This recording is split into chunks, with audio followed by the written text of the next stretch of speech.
Greetings. I'm Nikon Balial of Global Justice Journal, and I have the pleasure of speaking with Ashok Panikkar, international conflict mediator and founder of Metaculture, a global organization committed to helping people develop the knowledge, skills, and understanding needed to build and sustain a culture of democracy. Ashok, thank you for joining us today. It's such a pleasure. Thank you so much, Global Justice Journal, CC, and you, Nikon.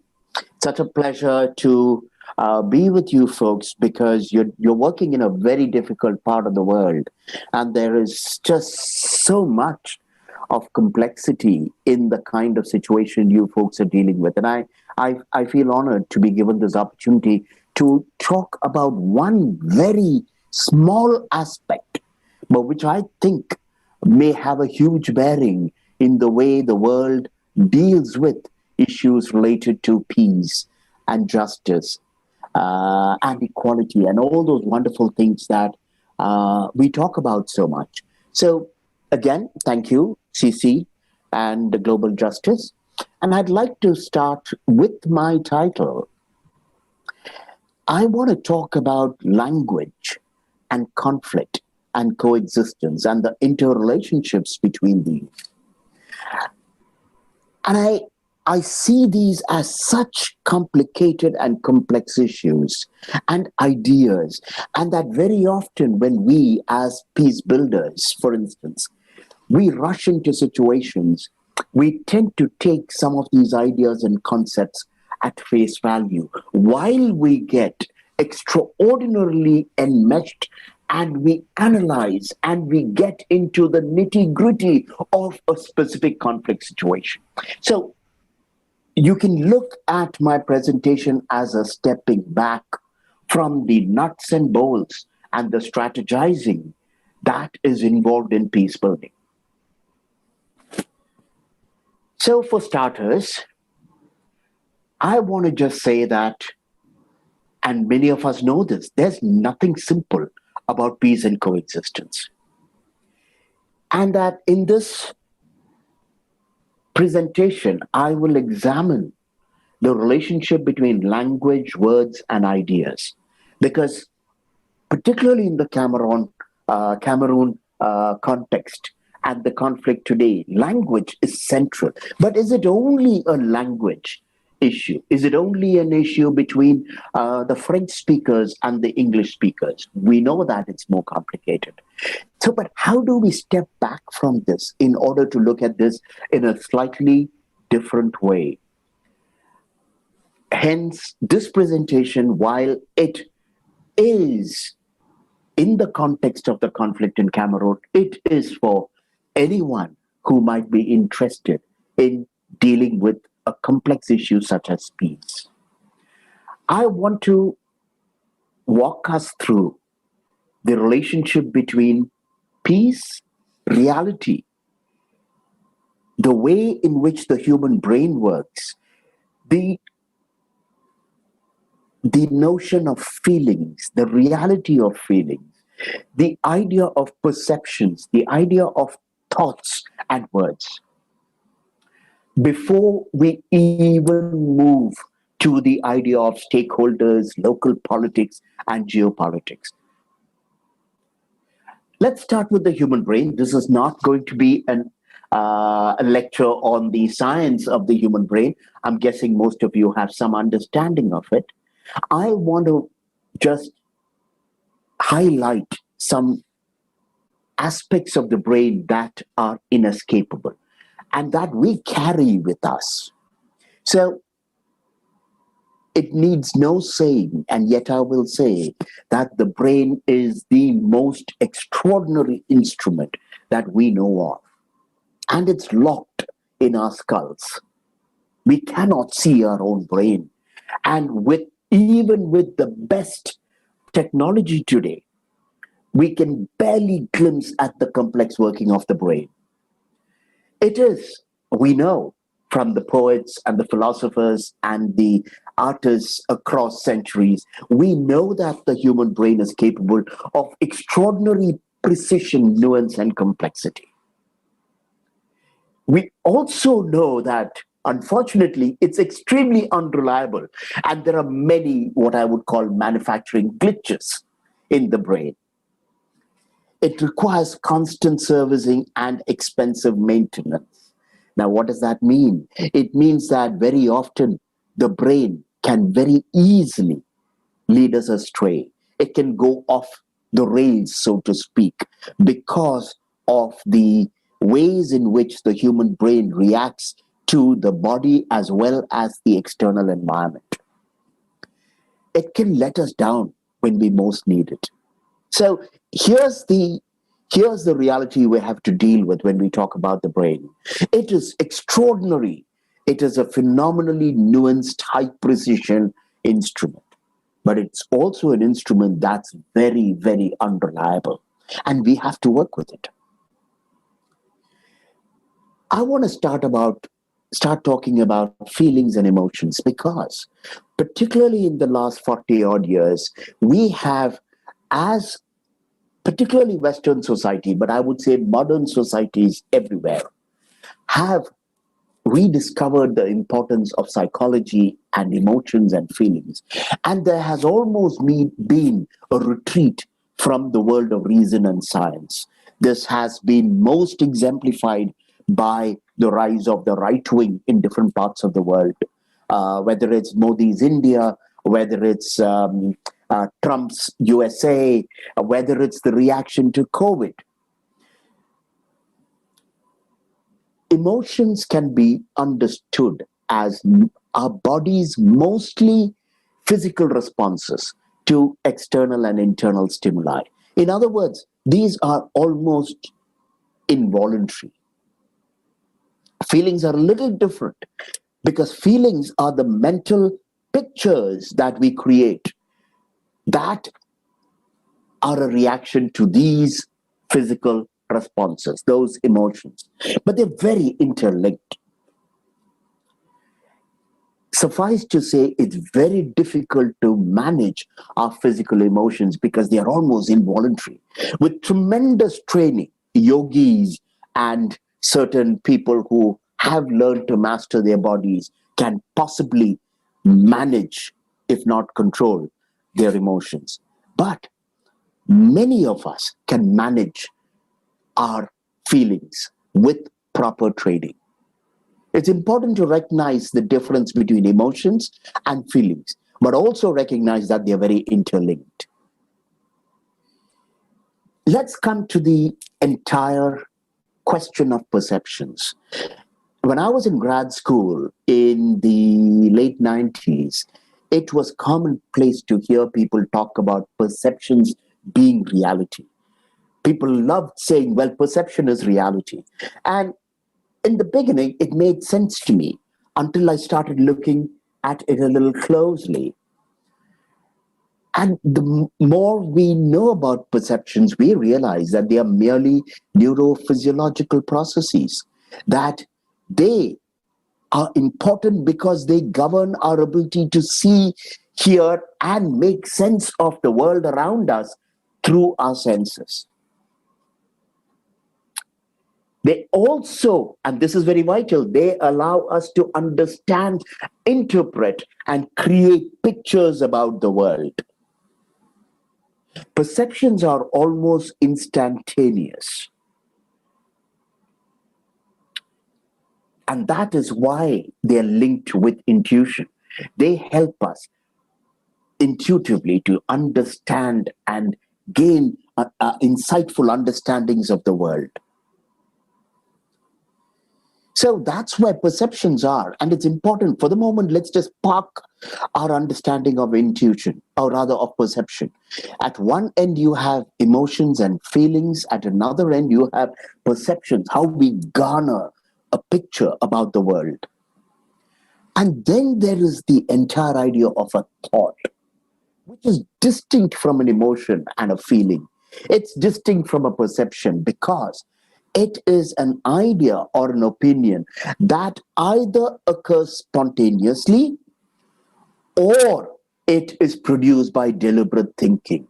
So, yes, it is entirely possible that a thought can pop up in the mind. But that thought which pops up in the mind is more often than not an idea that has come out of our memory or has crystallized around a perception that we have experienced. I want us to focus on B, thoughts that are produced by deliberate thinking. The moment we say deliberate thinking, we are moving away from the physiological brain into that entity that we call the mind. The mind is a construction. The brain just exists. We were born with the brain. But the mind is something you and I have the capacity to develop. We can talk in terms of a thought as not only being different from feelings and emotions, but in some fundamental ways, it can be affected either positively or negatively by feelings and emotions. This is what makes thought so complicated, because a thought is not a pure concept that has been created by deliberation. While a thought can be created by deliberation, our brain is so powerful. The hormones, the chemicals acting upon our brain are so pervasive that any thought, even a purely rational thought, very often gets colored by our emotions and our feelings. Much of what critical thinking, which is a topic that a subject that I've been teaching since 1988, much of critical thinking is about the capacity to separate these and to understand where my pure, deliberate, constructed thought exists and where it is colored or biased by my memories, my prejudices, my emotions, my fears, my hopes, my disappointments. Then we come to words. And one could make the case that if not for emotions, if not for feelings, if not for perceptions, and if not for thoughts, there would be no words. Words are an extraordinarily modern development or evolution in the history of the Homo sapien species. And as far as we know, we are the only species that has such a complex vocabulary of words. And even for us, we probably went through millions of years grunting and without the capacity for abstract thought and for abstraction itself that allowed us to create words. So words are tools, as much a tool as a spanner or a screwdriver that we human beings have fashioned. Think of it as just one unit of speech or writing. It also is expressed as a single distinct speech sound, which most importantly symbolizes and communicates something specific. It has a meaning. We can think of it as the smallest isolatable, meaningful element of language, which has to be used with multiple other words in order to form a cohesive, cogent, complex thought in a sentence. I would hazard the guess that it is words that allow us to be intelligent. It's words that allow us to be wise. This is very important because we call ourselves Homo sapiens. the wise humans, almost assuming that just because we are born with a brain, we can be wise. And that is both a fallacy and it's extraordinarily arrogant because we are not born with wisdom. Wisdom takes enormous effort.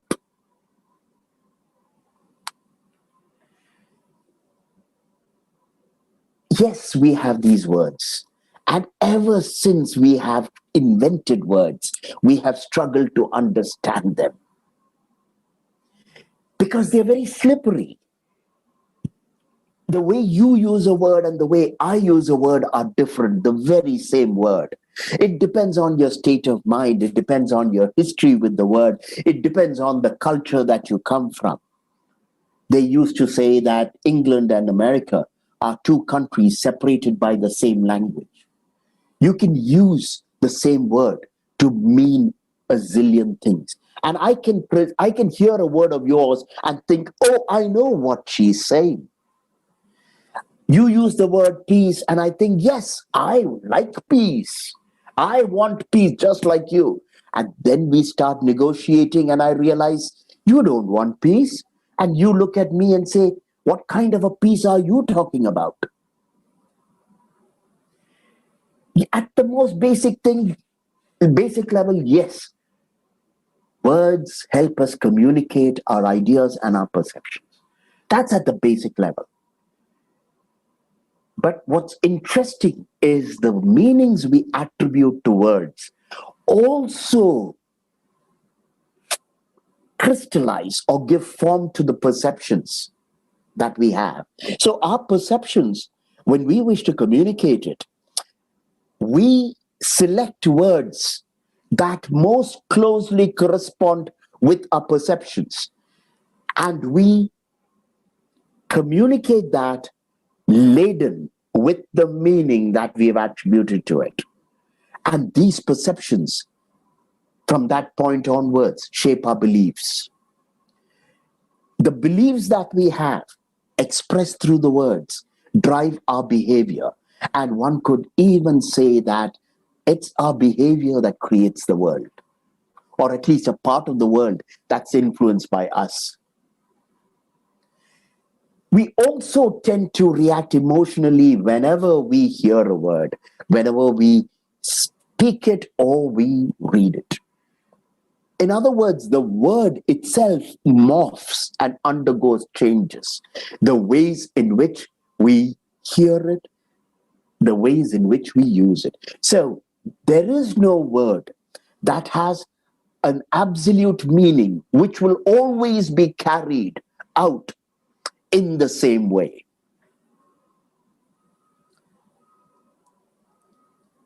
I want us to look at what reality is, because so far we've been talking about perceptions, we've been talking about emotions, feelings, we've been talking about thoughts and even words. All of this is in the mind. It's locked between our ears. It's hidden in this thick skull of ours. And it's an attempt by us to use all our senses and capabilities in order to understand what's outside us, the external world, which is what we have to call reality, because it exists independent of us. Unfortunately, much of the world as we understand it is based on all these things we've talked about: our perceptions, our intuitions, our imaginations, and our fears. It's based on the ideas we generate, the concepts we come up with, the theories and hypotheses.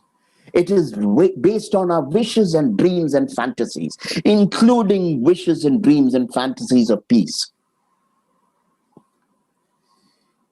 So what is reality really? I would suggest that reality is the sum of everything that exists within any system. The reality of your room is the floor, the roof, the walls, the cupboards, the table, the chair, the texture of the table, the softness of the cushion, the books around you, the quality of the air. You are not imagining the humidity. The humidity exists. It is everything that surrounds you. That is the reality of your room. Similarly, you have a reality outside of your room. Some of it you cannot even see, yet it is your reality. Outside of your vision, there is a reality, even if you can't see it.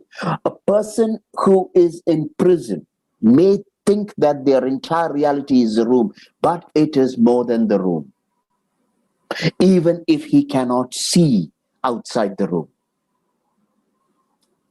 It is anyone that can affect us. Our friends, our families, the bus driver, the people who like us, the people who don't like us, they are all part of our reality. It is anything, not just the table and the chair, but the weather and the viruses and the blood pressure and the cholesterol that we have.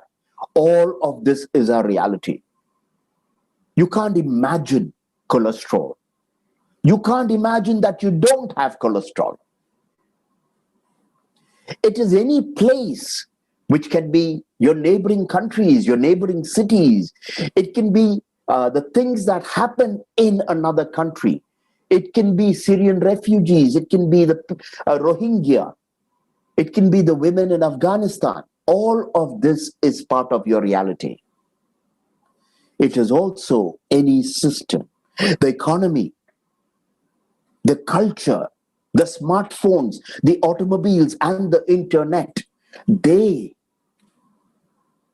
form your reality. Whether you use a smartphone or not, it has become a part of your reality. So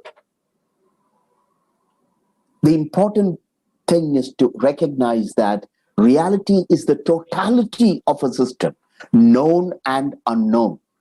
I want to say that what distinguishes reality from non-reality is that you can't just imagine a reality. So, unfortunately, being human and being locked in our skulls, we all have our own ideas about reality. There is what is real, and there is what we believe about what is real. There is the reality of the COVID virus, and then there is what many people believe is the reality of COVID. That you can, in India, there are people who went around saying you can drink cow's urine to get rid of the virus. That it's a conspiracy, it doesn't really exist. There is also, beyond belief, the desire to create our own version of reality. Each one of us being affected by reality, we want to fashion reality in our own, if not image, then at least vision. The belief and the desire exist in our minds. However, and this is where the rubber hits the road, just because I believe something, it doesn't make it true. It doesn't make it reality. This is a very traumatizing recognition for most of us. When a child realizes that other people also have feelings, and just because I, a 3-year-old, want something, it doesn't mean that other people's needs, my mother's or my siblings' needs, are unimportant. It's a traumatizing realization for a child.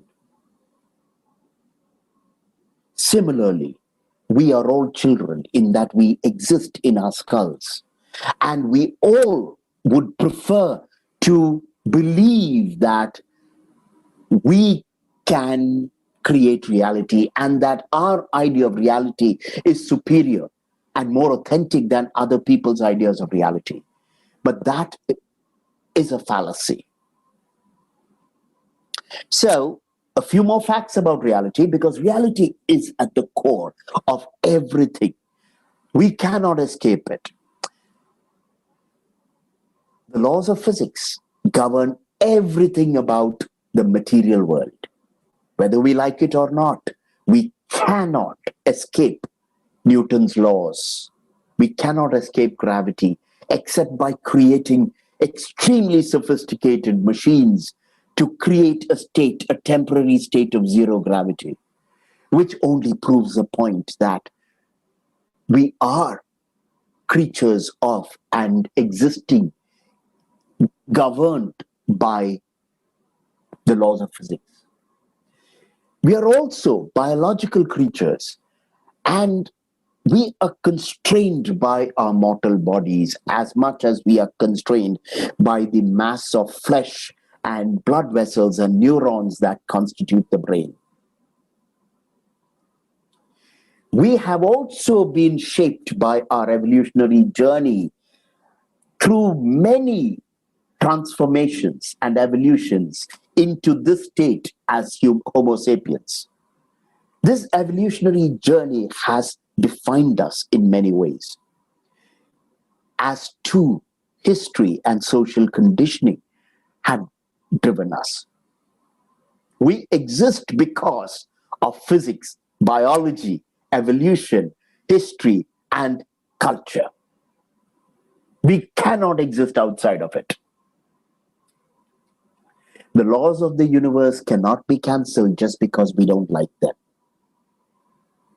This is the essence of reality. More on reality. You will realize as you speak with me that I love reality because it is what is least understood, most manipulated, and most twisted, and nothing, least of all peace between two peoples, can come into being unless we really pay respect to reality. Our brains are designed to protect us from threats. That is why we have brains. That is why the brain evolved, not to do strategic thinking, not to do complex art. Our brains were designed in order to protect us from wild animals, from enemies, from volcanoes and earthquakes. It is true that our brains are also capable of phenomenal things like altruism, compassion, and empathy.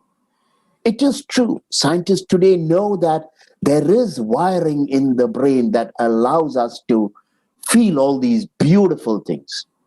Religion.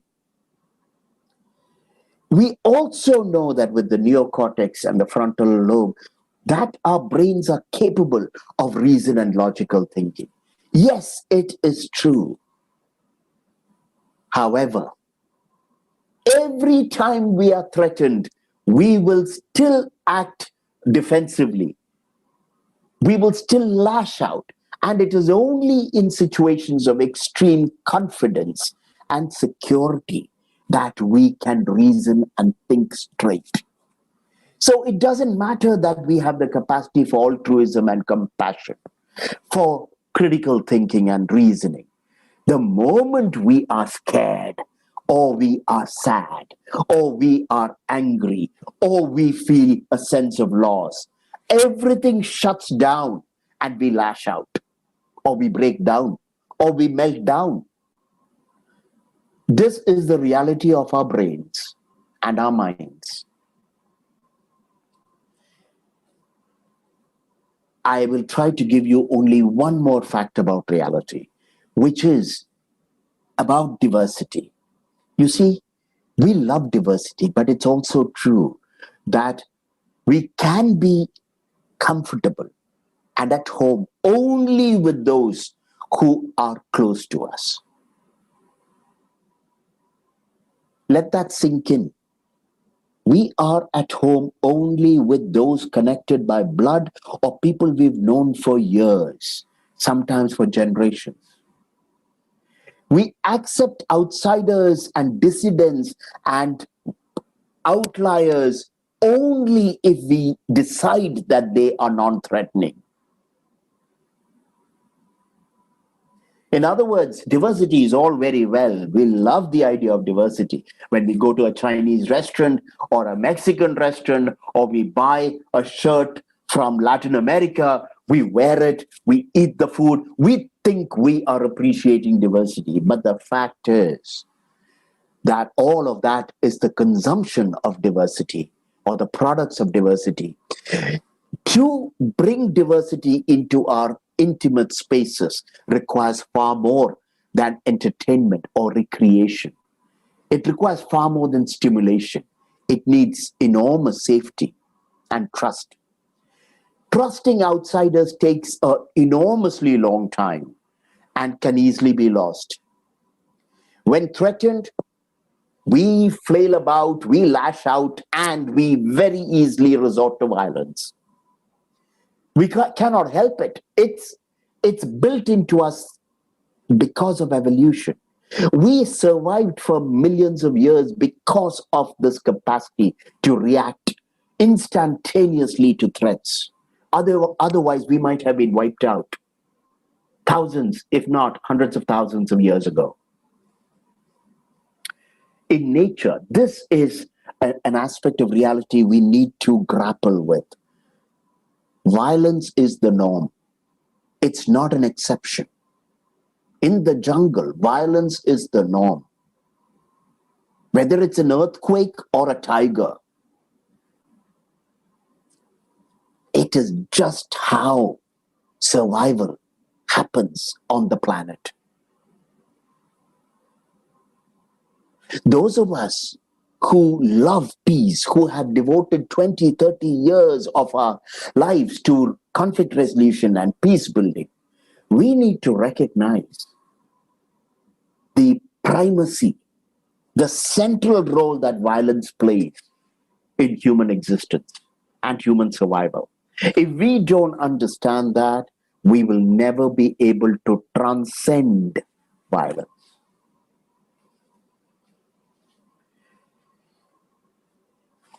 I mentioned that we all love the idea of changing reality to fit our own ideas about it. And this is because, unlike cats and dogs or tigers or lizards, we have a very acute imagination. This is beautiful, this imagination. So much comes out of it. This imagination is also what makes us unhappy with our current state of affairs. There was I believe it was an English psychologist way back in the 1940s or 50s who called creativity itself divine discontent. The discontent of the gods. This comes because of our capacity for visualizing, a capacity for fantasizing, a capacity for imagination. We are constantly trying to make things around us better for us.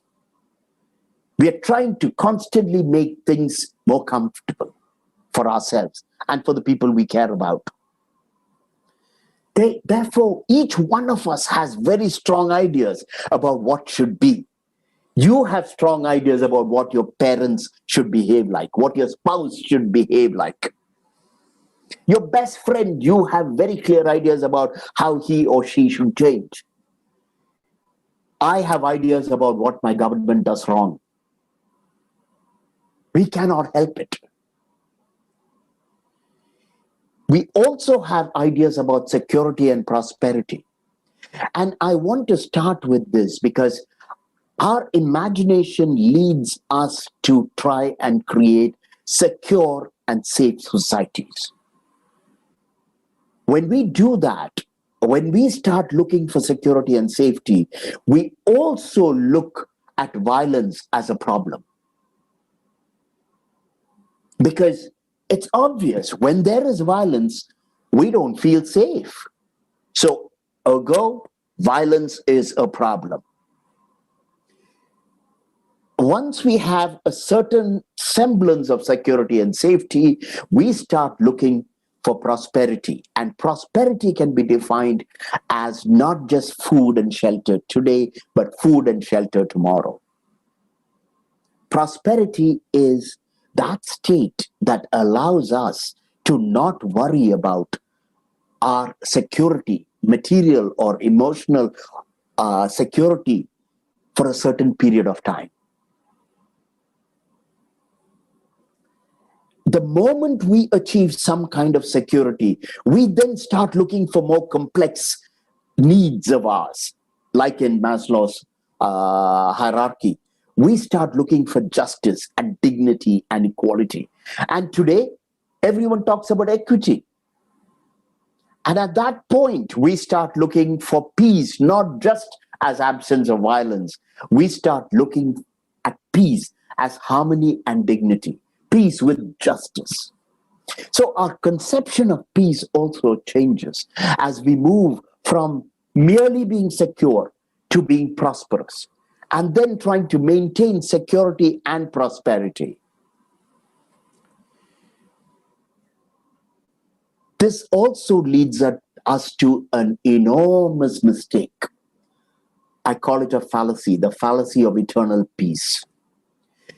Because once we have security and prosperity, we not just need peace to protect these, but we also decide for ourselves that non-violence is the only way we can achieve peace. We can achieve peace and thereby protect security and prosperity. The idea of non-violence at this level can arise only under certain conditions. No cat, a stray cat on the street, when confronted by a pack of dogs, can conceive of the idea of non-violence. It takes enormous confidence to even think of the idea of non-violence. And under most circumstances, it's not possible.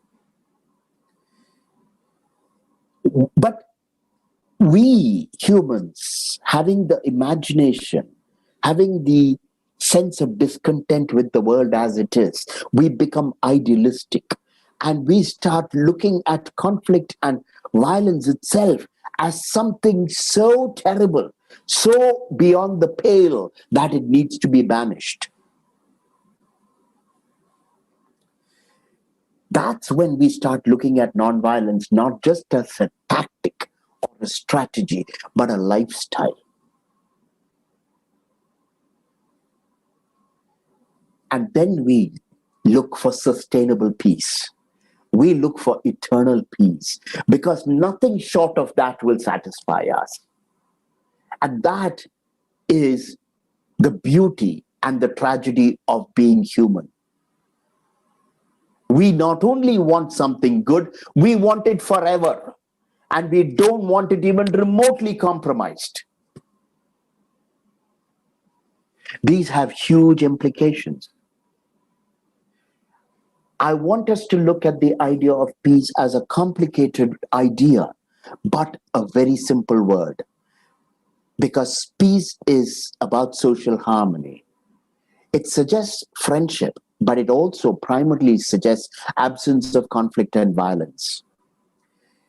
It is usually brought about because some people with influence, leaders, are able to create agreements that prevent the stakeholders or the people living there from doing certain things. It places restraints on actions in order to establish whether it's local, regional, or global peace. It's these restraints that spur security and prosperity and engagement. What we do not recognize very often is that all of this is achieved with extraordinary compromise. And the idea of compromise is we cannot have it all. That in order to get even 6 minutes of safety, we have to compromise on something. In order to ensure that we eat tomorrow, we have to compromise on something. Security, prosperity, and peace come because we are willing to trade off something else.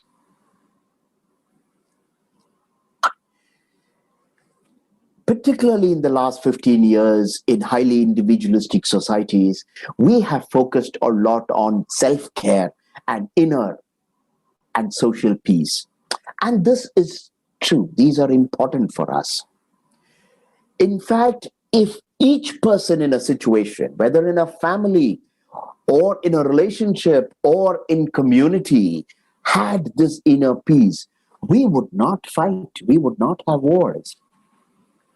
Unfortunately, it takes enormous work to achieve that inner peace. And most humans are not capable of this.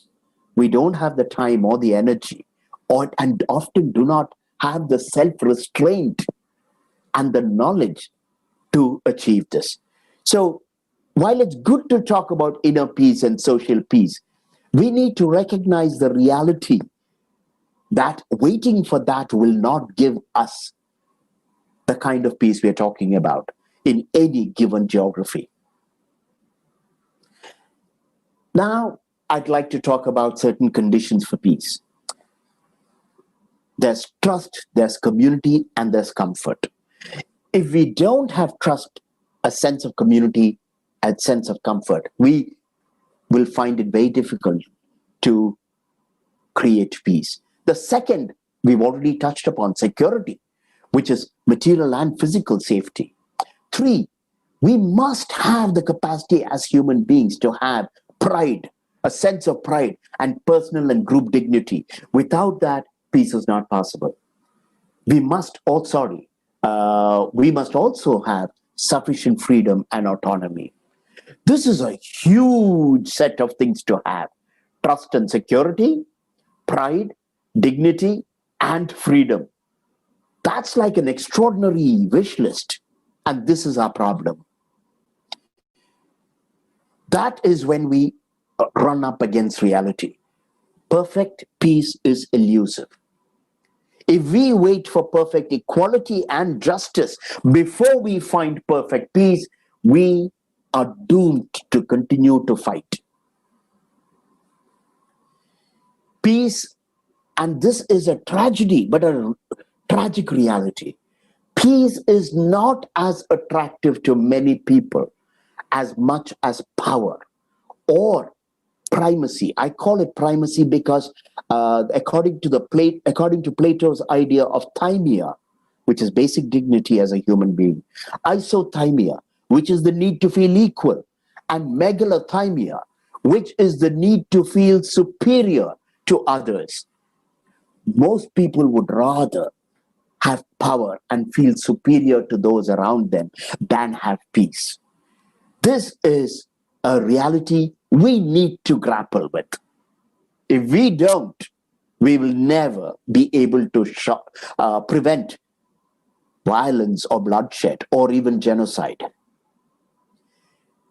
Many people who feel, and it can be groups, it can be tribes, it can be religions, it can be ethnicities, who feel they need to be superior to their enemies in that area, in that region, they may be willing to accept violence rather than peace. So there are many misconceptions about peace, and we need to recognize. The first is, and this is what is most difficult for many people today, equality. Unequal peace is normal and more sustainable. I have been doing conflict resolution for almost 30 years. And I can tell you something I have learned, which is the most sustainable relationships are not equal relationships, but unequal relationships. Even in a family, a completely equal relationship creates so much tension because each party is constantly trying to guess how the other party will function, and they are jostling for influence and power. This is a tragic reality, but we need to recognize that. The second, equity has become a very fashionable word today in the world of diversity.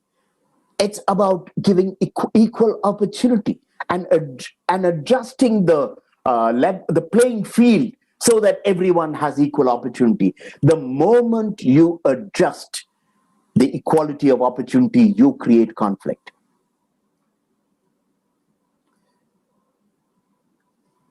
I realize that each of these ideas has a lot packed into it. And it would take us 2 days to unpack all of this. But I want you to think about these and feel free to get in touch with me. And I'd love to have a conversation with you on many of these offline. Third, we talk of peace with justice, but peace with justice is a very complex thing because justice, under the best of circumstances, is difficult to achieve. Rule of law is possible. Even that is difficult to enforce.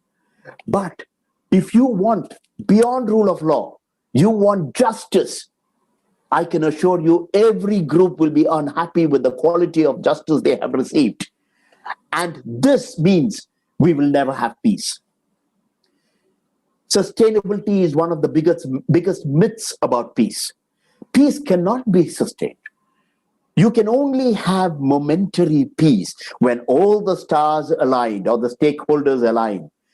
But the moment they are in a state of peace, being human, being dynamic, everything starts moving around and the goalpost shifts. So I want to end with 6 principles for alternative peace. The first one is letter, and this is here I'm encapsulating everything.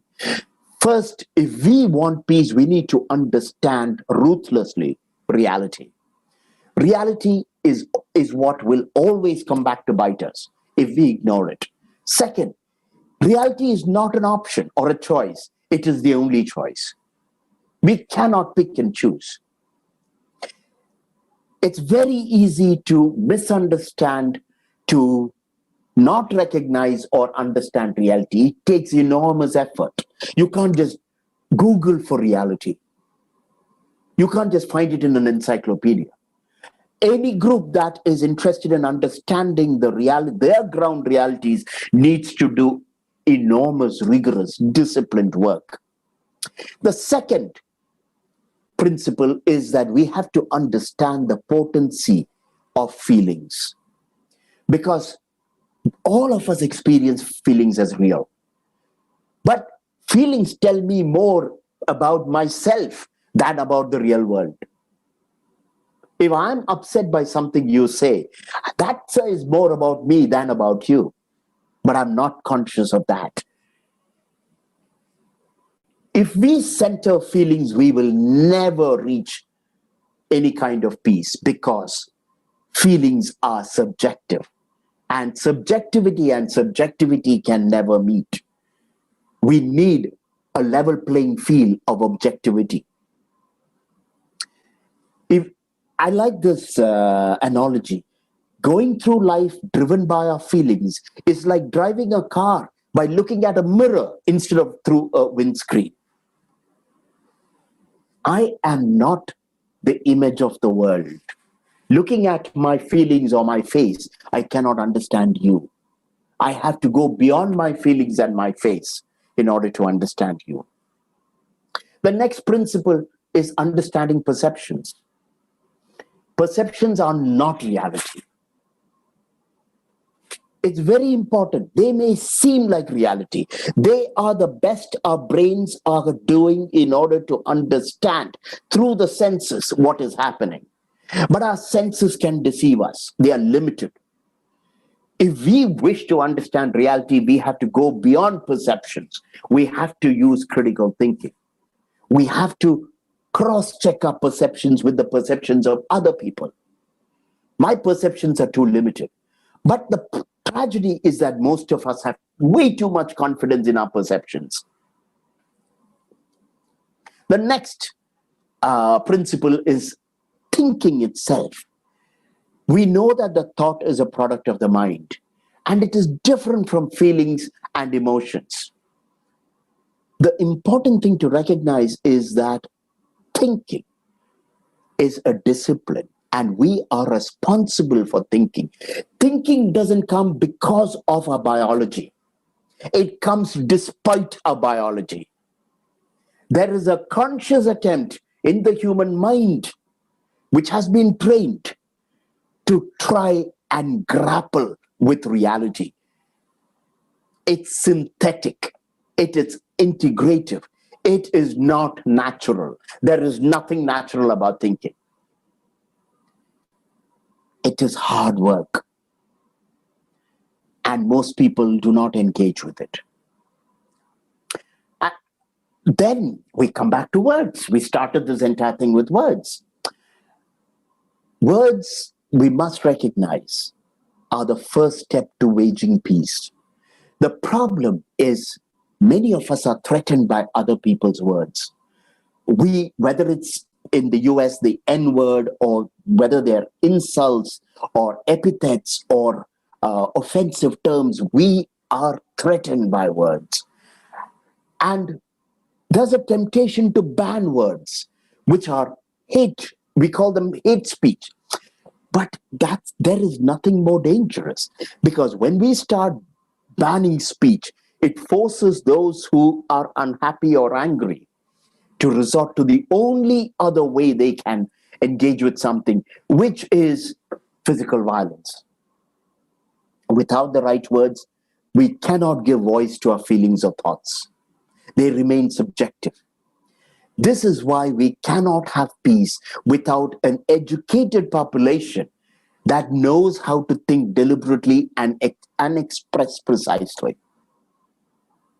The citizenry, the people who we are counting on to create peace, must have the capacity to think beyond their feelings and perceptions. And finally, understanding peace itself, we must stop romanticizing peace. And in the same way, we must stop demonizing violence. I'm not suggesting that violence is good. I'm merely saying it's natural. Peace is more than anything else an abstract idea that doesn't reflect anything in nature. It is created by human beings, by the beauty of our imagination. An imagination that allows us to look at the world and say, why must there be bloodshed? Why must there be pain? Why must there be hurt? That is an extraordinary mind, but it's an idealized mind. It's a visionary but fantasy that we are conjuring up in our minds. It's not necessarily something that exists in nature. It is an aspiration. It is also, and here's the reality, if we genuinely want peace, we must be willing to compromise. We must be willing to engage in really messy work, because we're dealing with nature and reality at its most emotional and brutal. We must also recognize that it's temporary, because as humans, whether it's two people in a relationship or whether it's societies, whether it's groups, ethnicities, whether it's French speaking or Spanish speaking or English speaking, the dynamic is constantly shifting. And when the dynamic shifts, peace will always break down. And hence, negotiation is a constant state. You cannot create an agreement that will hold peace for 50 years. Almost every year, at the very least, you need to renegotiate, come back to the agreement, because the conditions have changed. On understanding peace, these are hopefully my last thoughts.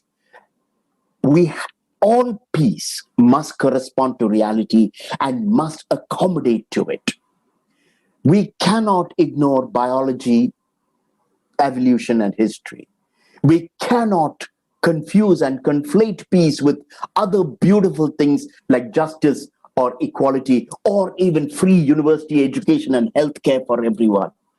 These are beautiful utopian ideals, and they are guaranteed to create strife and violence. You cannot have it all. If you want free education or free health healthcare for everyone, you need to make enormous compromises.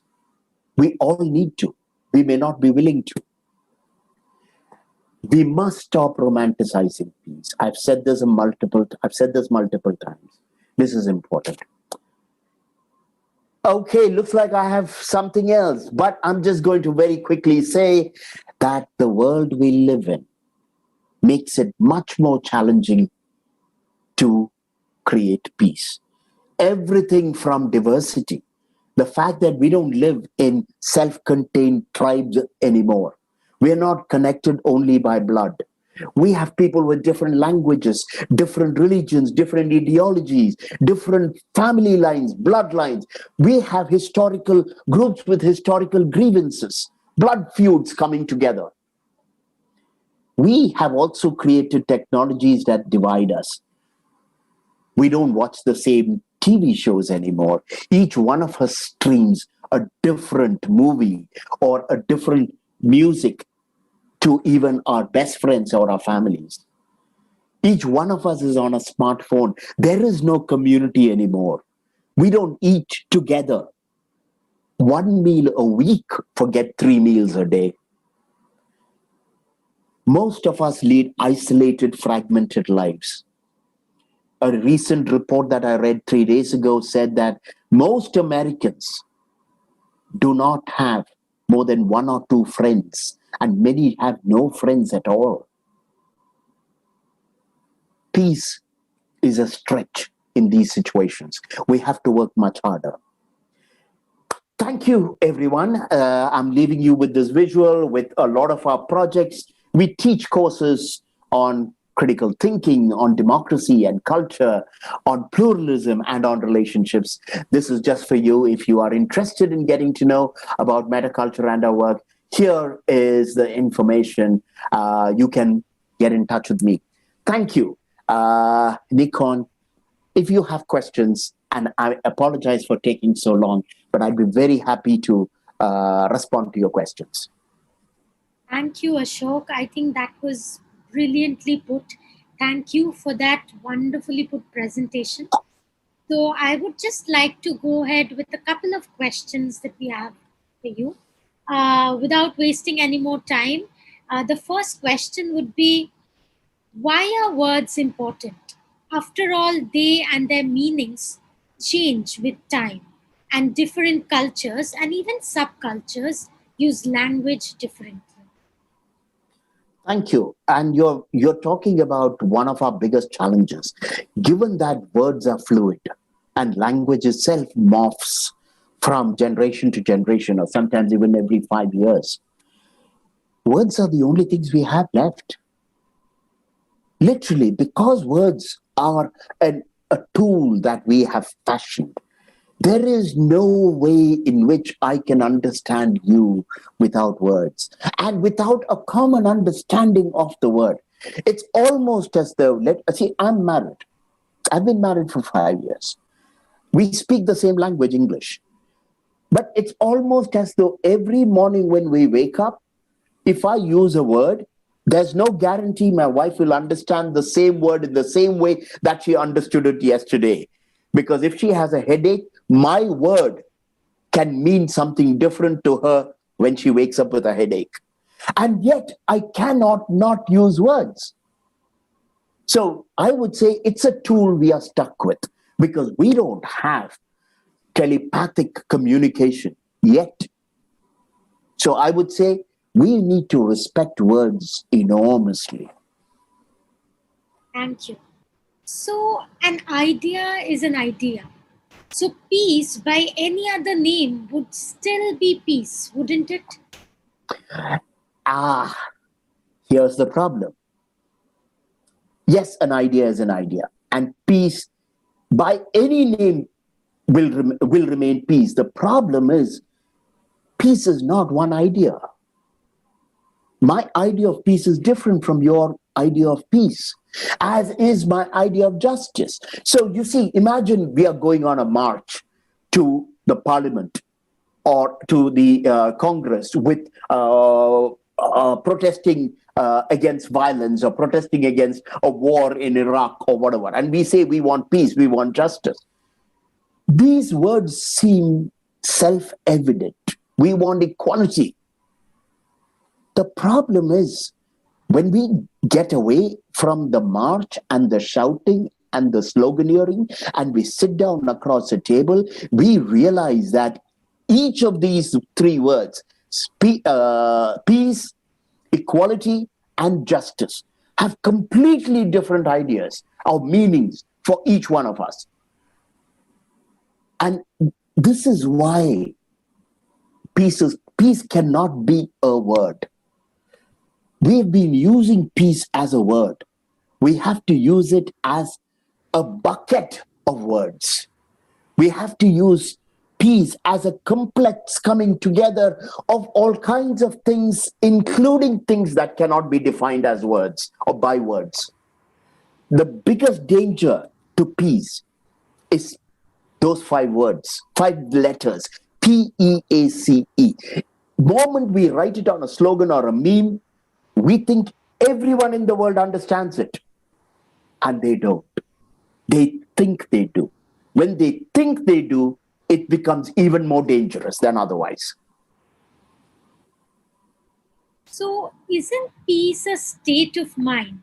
So, why cannot we all just chill out about it? It is partly a state of mind. When we talk about personal peace, and I can chill out. Imagine, for instance, there are times when things have gone wrong during the day, and I had an argument with a client, and I sit down with a glass of beer, and I put on the air conditioning if it's a hot day, and I just look out of my window and I'm chilling out.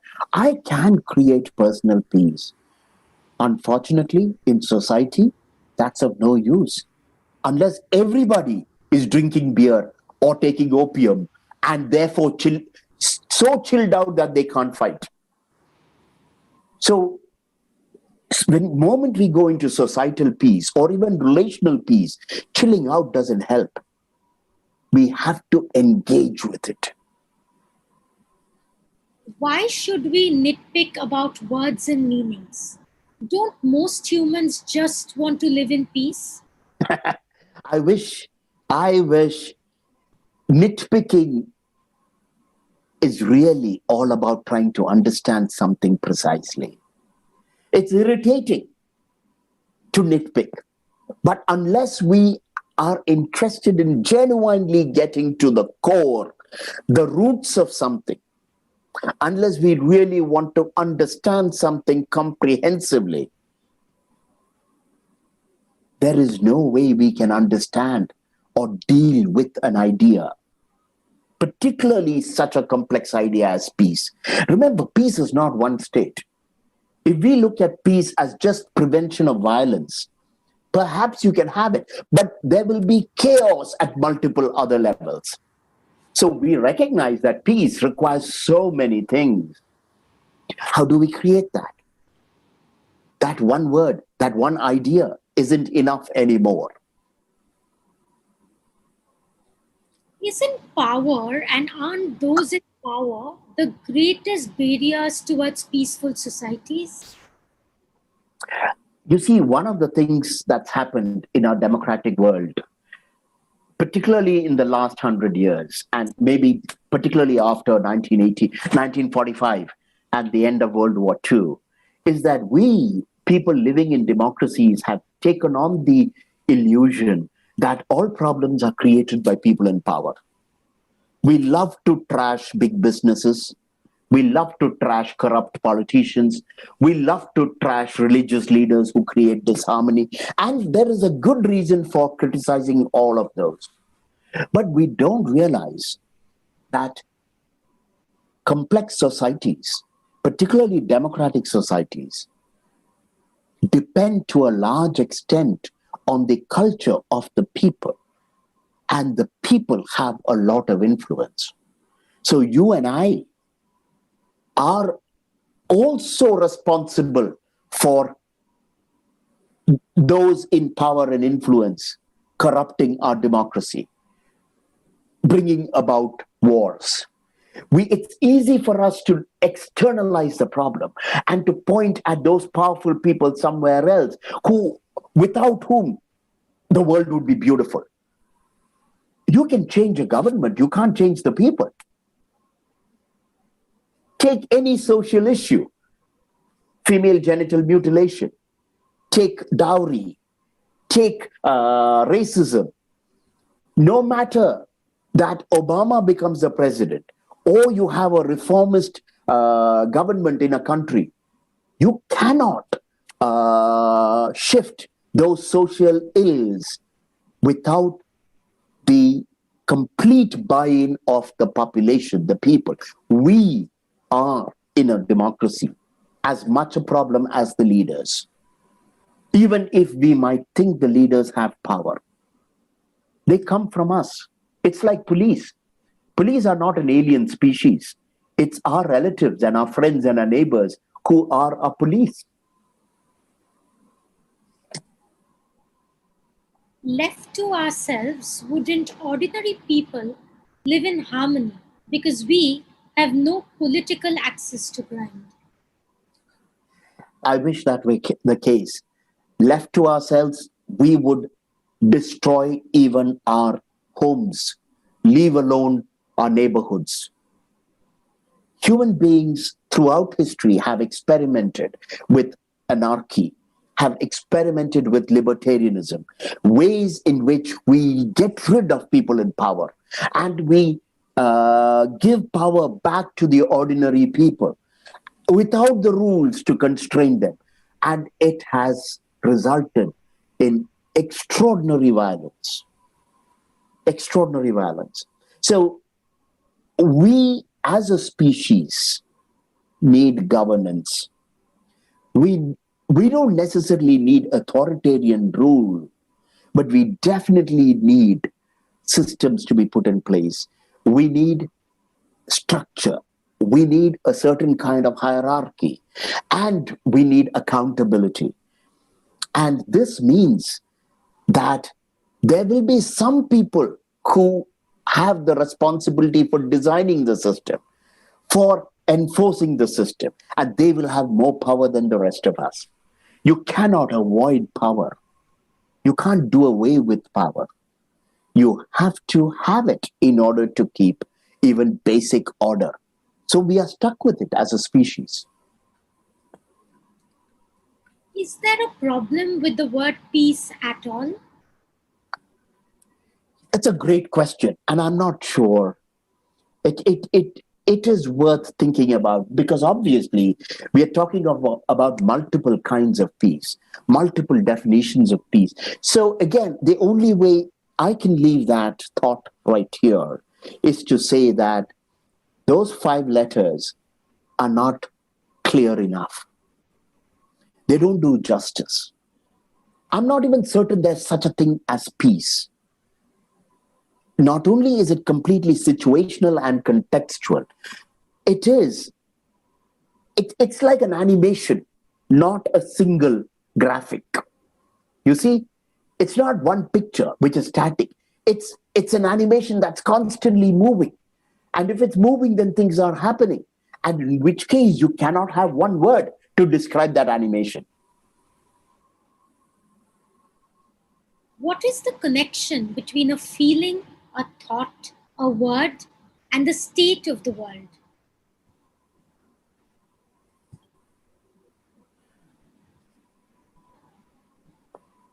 The world, for me, is a combination or is made up of what already exists outside of me and what I bring to it. So there is the physical reality of the world. There is the reality of other people. I have to accept that you exist and that you influence the world around me. But there is also me. And my influence on the world is based on my feelings, my perceptions, my thoughts, my words, and my behaviors. So the connection between these is that I cannot influence the world in any way except through my being in it. And my being in it suggests that all my feelings and thoughts and words and actions impinge on the word, and that changes the world.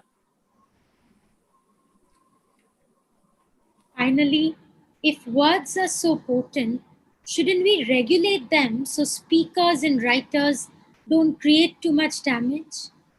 This is the point that we had touched upon earlier, which is that it is very tempting to control speech, because it means that we can ensure that certain words and certain phrases will be banned because those hurt or potentially hurt someone.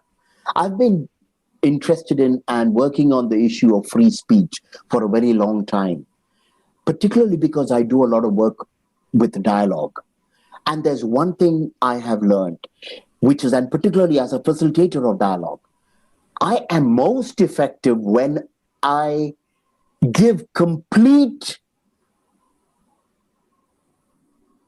flexibility with the use of speech in a dialogue. In a conversation, I say nothing is banned. But please remember that whatever tone or language you use will affect the quality of the dialogue.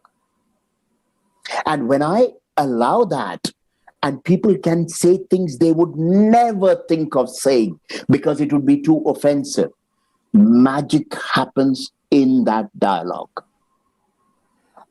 Most dialogues are impotent exercises in storytelling because the facilitators do not have the courage to manage incendiary or dangerous speech.